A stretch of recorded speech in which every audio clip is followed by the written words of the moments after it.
गुढीपाडव्याचा सण म्हटलं होऊन जाऊ द्या गोष्टी. गोडधोड रांगोळी गुढी तोरण करून सगळे जमती. ब्रह्मदेवाने याच दिवशी म्हणे सृष्टी केली निर्माण.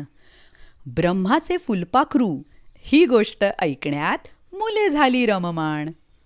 शाप दिला ब्रह्मदेवाने सुरवंटाला, त्यातूनच मिळाले आम्हाला फुलपाखरू पाहायला. नंतर आली गोष्ट कुंभकर्ण झोपाळूची. त्यामध्ये होते अप्पा आणि झोप त्यांच्या कुक्कूची. हां, फक्त गोष्टी नव्हत्या काही.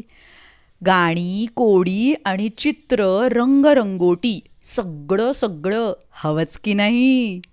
मजा आली मला, मजा आली मुलांना. पुढच्या वेळी घेऊन या हं अजून तुमच्या मित्रांना.